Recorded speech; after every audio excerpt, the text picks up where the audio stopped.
आपका स्वागत है। मैं तनु और आप देख रहे हैं तहलका लाइव टुडे न्यूज, देश की आवाज। ब्रिटिश शासकों से देश को आजादी दिलाने में अपना सब कुछ न्यौछावर कर देने वाले अमर बलिदानियों की यादों को संजोने और उन्हें श्रद्धांजलि अर्पित करने के लिए निर्मित संजय प्लेस स्थित शहीद स्मारक अब नए लुक में नजर आएगा। जी हाँ, अमर बलिदानियों की गाथा पर तैयार किए गए लाइट एंड साउंड शो को अब यहाँ नियमित रूप से शुरू किया गया है। यहाँ हर दिन 20 से 22 मिनट के 2 शो होंगे। मंगलवार को प्रीमियम शो से शुरुआत हुई, जहाँ मंडलायुक्त आगरा शैलेंद्र सिंह, प्राधिकरण उपाध्यक्ष अरुण मौली और भाजपा विधायक पुरुषोत्तम खंडेलवाल ने शहीदों की याद में बनाई गई डॉक्यूमेंट्री देखी और उसके बाद संगीत की धुन पर डांस करता वाटरफॉल देखा। डॉक्यूमेंट्री में 1897 से लेकर 1942 और 1947 की लड़ाई को शब्दों में पिरोकर दर्शाया गया। इस दौरान आगरा से जुड़ी आजादी के अहम पहलुओं को भी प्रमुखता से इस फिल्म में दर्शाया गया, जिसमें आगरा के अहमदपुर तहसील से लेकर बरहन स्टेशन पर हुए बम ब्लास्ट और गोलीकांड को भी शामिल किया गया। तो शहरी क्षेत्र में 12 भाई गली, मोती कटरा, नूरी दरवाजा और हांडी कांड भी शामिल किए गए, जिसमें आगरा के कई स्वतंत्रता सेनानियों ने हिस्सा लिया, जिसमें सेठ अचल सिंह, कृष्ण दत्त पालीवाल सहित तमाम लोगों के आजादी में योगदान को याद किया गया। इस लाइट एंड साउंड शो के लिए आम लोगों को 100 रुपए देने होंगे, जिसमें वीडियो से लेकर वाटरफॉलिंग शो शामिल है, जबकि सुबह 8 बजे तक शहर के लोगों के लिए टहलने के लिए फ्री रहेगा, जिसके बाद शाम 6 बजे तक 20 रुपए किराया होगा। शो के लिए जहां इंडियन के लिए 100 रुपए शुल्क रखा गया है, तो वहीं विदेशियों के लिए इसका टिकट 500 रुपए होगा।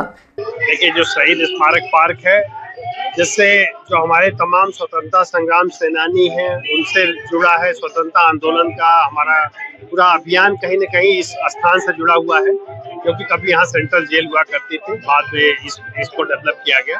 तो इस स्थल का हमारे जो इतिहास है उससे इसका जुड़ाव है और आज हम लोग बहुत ही अच्छा महसूस हो रहा है कि जैसा यहाँ के लोग बता रहे हैं कि एक जलाव घर के रूप में डेवलप हो गया था, लेकिन आज यहाँ इस स्थल को पूरे बेहतर ढंग से डेवलप किया गया है। न केवल लाइट एंड साउंड हो, बल्कि नीचे पार्किंग की व्यवस्था दी गई है। जैसे संजय प्लेस में जो लोग भी आते हैं उनके लिए एक पार्किंग का भी स्थल यहाँ उपलब्ध हुआ है और निश्चित रूप से इस स्थल पर आकर हम अपने उस जो स्वतंत्रता संग्राम सेनानी है, जो शहीद है हमारे, या जिन्होंने इन जेल में यातना सही है, उनके बारे में इतिहास की हमें जानकारी होगी, क्योंकि कहा जाता है कि जो अपना इतिहास भूल जाते हैं खुद इतिहास बन जाते हैं। तो अवसर होता है कि हमको अपने इतिहास को याद रखना है, क्योंकि भूत में जो भी गलतियां हुई हैं वो दोबारा गलतियां ना हो और हमारा देश तरक्की करे।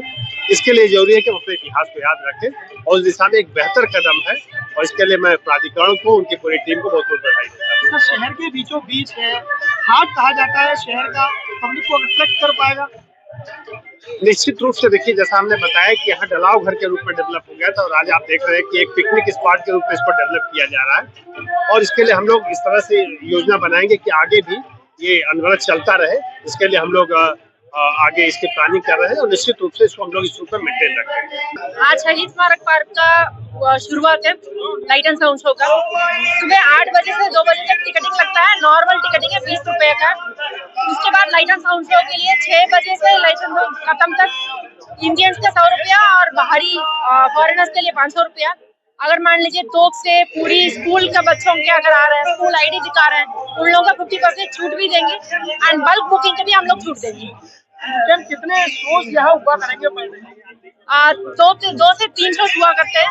अभी पूरा हिंदी में होगी, 3 महीने अगर अच्छा चल रहा है तो फिर इंग्लिश में भी हम अगर डिमांड के हिसाब से इंग्लिश में ऐड करेंगे। मैं जब पहली बार विधायक बना था, ये तो मेरा दूसरा टर्म है, तो मैं इस स्थान पर जब आया था तो यहाँ पर 4-4 फुट की झाड़ियां थी, यहाँ आना मुश्किल था, जब गंदगी का साम्राज्य था। और विकास प्राधिकरण ने बहुत मेहनत की है, बहुत अच्छा प्रयास किया है। मैं विकास प्राधिकरण के अध्यक्ष हमारे कमिश्नर साहब, डीसी साहब, इनको बधाई देता हूं कि उन्होंने आगरा के लोगों के लिए एक अच्छा स्थान बनाकर दिया। पहले अच्छा था ये, लेकिन शुरुआत में हो गया, उसके बाद खराब हो गया। आपको भी मालूम हो, आप भी शहर के हैं, जिस जगह बैठे हुए हैं ये नशेबाजों का अड्डा था और आज देखिए कितना रमणीक स्थल बना है। मैंने डीसी साहब से भी आग्रह किया है कि यहाँ कुछ खान पान के स्टॉल भी लगे और जो अपने आदर्श नंदन गुप्ता जी के द्वारा जो पटकथा लिखी गई है, कम समय में लिखी तो बहुत अच्छी है लेकिन अधूरी है, इसको अभी और पूरा करने की आवश्यकता है। क्योंकि आगरा में भी शहीदों की संख्या बहुत बड़ी है, कम लिखी है, लेकिन जितनी लिखी है बहुत अच्छी लिखी है, लेकिन इसको और बढ़ाने की आवश्यकता है और आगरा के लोग इससे जुड़े। और मेरा सबसे बड़ा जो आग्रह है, मिडिल क्लास और लोअर मिडिल क्लास के लोगों को ध्यान में रखकर सारे काम किए जाएं। सस्ते दामों पर कुछ खान पान के स्टॉल लगे।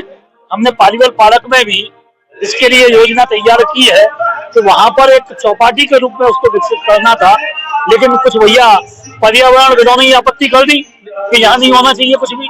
लेकिन मैं समझता हूँ कि आने वाले समय में पालीवाल पार्क भी एक बहुत अच्छा स्थान बनेगा और बना भी है। विकास प्राधिकरण ने योग केंद्र वगैरह पर काफी अच्छे बनाए हैं और साथ में जो वहाँ लाइब्रेरी है जिसका नामकरण नाम बदल गया है, लोकतंत्र सेनानी स्वर्गीय अधीश भटनागर जो हमारे बहुत बड़े राष्ट्रीय लेखक हैं, उनकी स्मृति में उनका नाम रख दिया गया है। माननीय मुख्यमंत्री जी भी उस पर अपनी सहमति दे चुके हैं और उन्होंने उस योजनाओं का शिलान्यास भी किया है और हमारी कोशिश है कि वह जो पुस्तकालय है, मैं भी उसका पाठक रहा हूँ, वो एक राष्ट्रीय स्तर पर एक शानदार पुस्तकालय के रूप में विकसित हो, ये हमारे प्रयास है। आगरा में तीसरा हमारी विधानसभा क्षेत्र में एक नगर वन डेवलप हो रहा है बूढ़ी के नगला पर, वो भी एक विश्व स्तरीय स्थान होगा और हमने माननीय मुख्यमंत्री जी से मांग की है, सैद्धांतिक रूप से उन्होंने सहमति दे दी है। नाइट सफारी, आपको मालूम है कि नगला बूढ़ी के नगर वन से लेकर और कीचम तक पूरा जंगल ही जंगल है, वहां उसको विकसित कर सकते हैं।